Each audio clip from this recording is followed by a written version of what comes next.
आज का जो हमारा टॉपिक है वह है धातु की अम्लों के साथ क्रिया। कि ये जो धातुएं होती हैं ये अम्लों के साथ किस प्रकार से क्रिया करती हैं। ठीक है बच्चों, जब हमने पहला पाठ पढ़ा था तो वहाँ पर एक हमने अभिक्रिया देखी थी। जब दानेदार जिंक पर सल्फ्यूरिक अम्ल की अभिक्रिया करवाई जाती है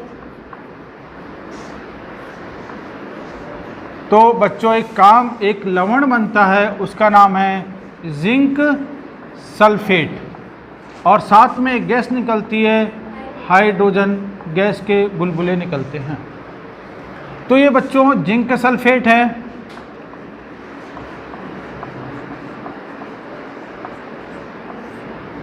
ये बनता है लवण और ये है हाइड्रोजन।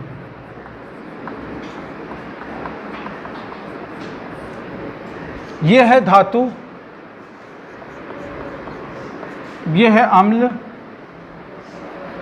तो अब देखेंगे आप,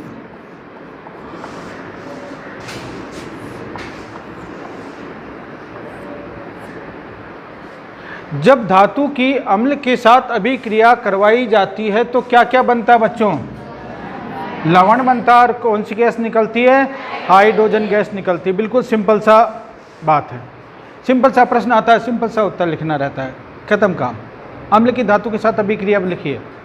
जब अम्ल की धातु के साथ अभिक्रिया करवाई जाती है तो लवण बनता है और साथ में हाइड्रोजन गैस बाहर निकलती है। कभी कभी छोटे प्रश्न पूछा जाता है तो भाई अभिक्रिया करवाई जाती है तो कौन सी गैस निकलती है, तो अपन बोल देते हैं हाइड्रोजन गैस निकलती है।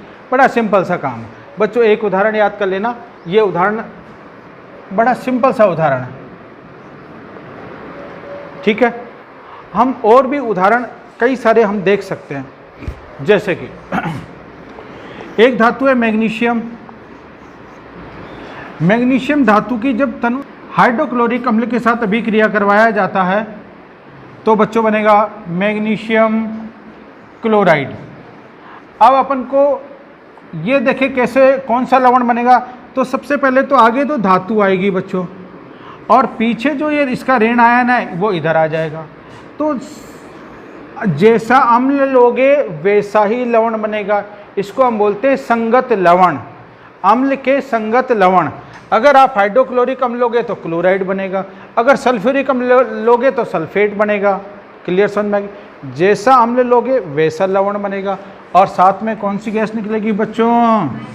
हाइड्रोजन गैस बाहर निकलेगी। अब यहाँ हम देखते हैं क्लोरीन यहाँ पर 2 हैं तो इधर भी 2 कर दो, हाइड्रोजन 2 हो गए, ऑटोमेटिकली समीकरण बैलेंस होगी। अगर इसी तरह अगर हम एल्यूमिनियम की बात करें, एल्यूमिनियम की HCl सल्फ ये हाइड्रोक्लोरिक अम्ल के साथ अभिक्रिया लिखिए तो क्या होगा बच्चों?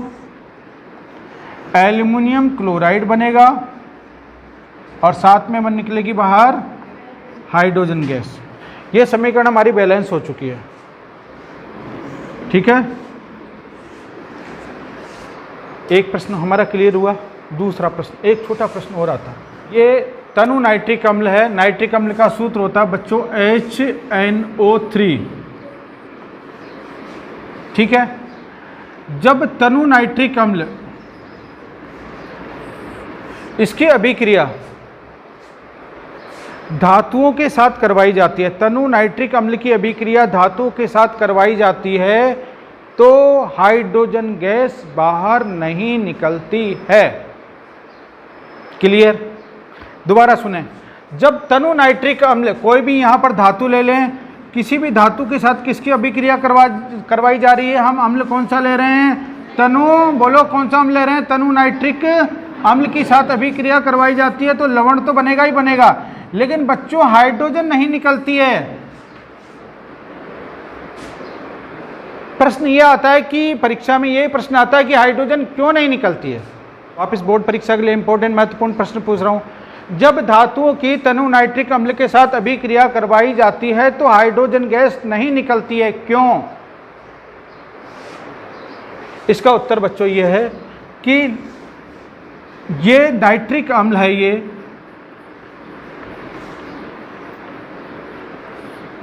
नाइट्रिक अम्ल बच्चों ये बहुत प्रबल आक्सीकारक होता है। कैसा होता है बच्चों, जोर से बोलें, कैसा होता है, बहुत जोर से बोलो। नाइट्रिक अम्ल क्या होता है, प्रबल आक्सीकारक होता है। जैसे ही हाइड्रोजन निकलती है, यहाँ पर मान लो जैसे ही हाइड्रोजन निकलती है, हाइड्रोजन तो निकलना ही है, निकलती तो है इसी अम्ल के साथ।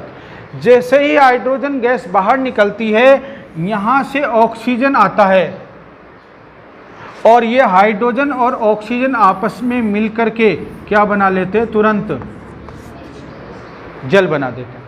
तो हाइड्रोजन गैस बाहर निकलती ही नहीं है।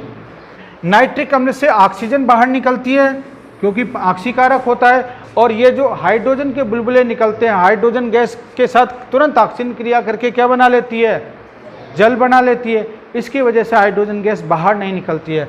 और नाइट्रिक अम्ल स्वयं खुद अपचयित हो जाता है, किस में, N2O में या फिर NO में या NO2 में। इसमें क्या हो जाता है, खुद तो अपचयित हो जाता है। वापिस सुने ध्यान से। जब धातु की तनु नाइट्रिक अम्ल के साथ अभिक्रिया करवाई जाती है तो हाइड्रोजन गैस क्यों नहीं निकलती है।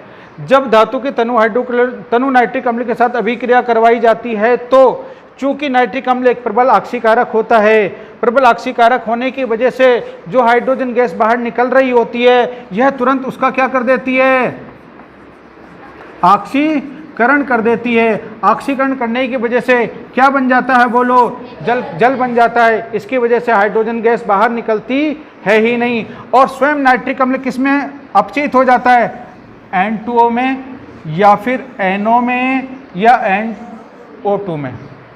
एक हमारा एक और प्रश्न है बच्चों, एक्वारेजिया। एक्वारेजिया, एक्वारेजिया को हम कहते हैं अम्लराज। क्या बोलते हैं इसको, अम्लराज। ये बहुत तगड़ा तेजाब होता है, खतरनाक तेजाब होता है और इसमें धुंधड़ा निकलता बच्चों। अगर ये थोड़ा सा भी टेबल पे पड़ जाए ना तो टेबल ही जल जाओ। अगर लोहे पे पड़ जाए तो लोहे को जला दे, गला दे वहीं से। अगर अपने हाथ पैर में इसके छींटे पड़ जाए तो पूरा खड्डा पटक दे।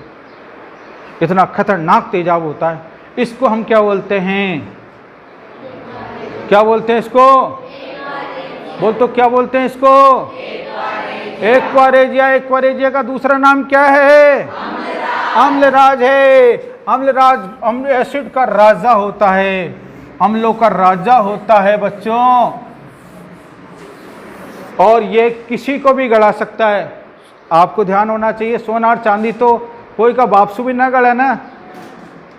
सोना, चांदी, प्लेटिनियम, स्पेशली सोना और प्लेटिनियम तो बहुत रेयर चांसेज होते हैं गलने में।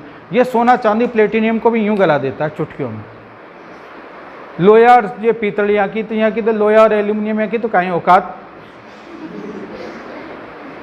सोने को ही गला देता है, प्लेटिनियम को ही गला देता है। तो ऐसे अम्ल का नाम बताओ जो सोना और प्लेटिनियम को भी गला सकता है। एक्वारेजिया। ये कैसे बनाया जाता है, तो बच्चों 3 भाग तो ले लेना एक अम्ल, 3 भाग ले लेना आप सांद्र HCl हाइड्रोक्लोरिक अम्ल, और 1 भाग ले लेना आप सांद्र नाइट्रिक अम्ल।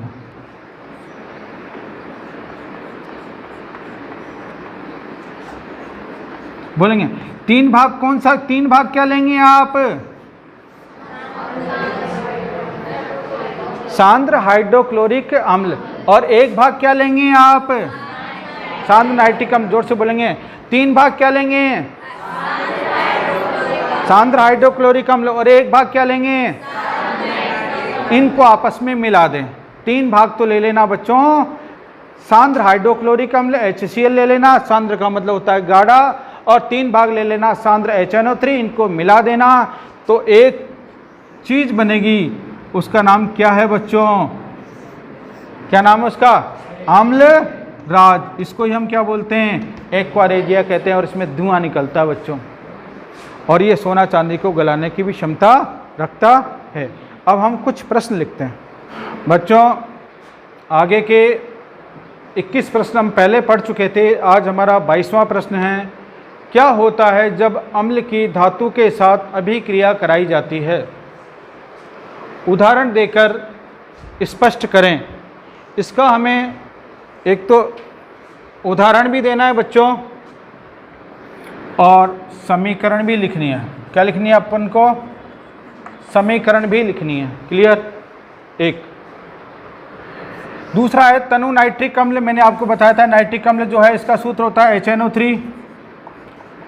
तनु नाइट्रिक अम्ल धातु से अभिक्रिया करके हाइड्रोजन गैस नहीं देता है। क्यों नहीं देता ये बताना है। क्यों शिवानी, नींद आ रही है क्या? तो सीधी बैठे ना। पेन कॉपी कहाँ है तुम्हारी? क्यों नहीं लिख रही? एक्वारेजिया क्या है? अभी बताया था लक्ष्मी, एक्वारेजिया क्या है, समझ में आ गया? वो 3 भाग, इसका संगठन लिखना है। संगठन का मतलब होता है 3 भाग तो HCl और 3 भाग HNO3 सांद्र वाले, ये संगठन लिख देना। और इसके बाद है सोना और प्लेटिनियम धातु को किस अम्ल में गलाया जाता है? बता देना। अम्लराज है, एक्वारेजिया में गलाया जाता है। ठीक है, आज के प्रश्न कर लेना। फिर मिलते हो अपन अगली क्लास में। जब तक आप अपना बस्ता बंद कर लो, मस्त रहो। अपनी छुट्टी होने वाली भी है वैसे तो।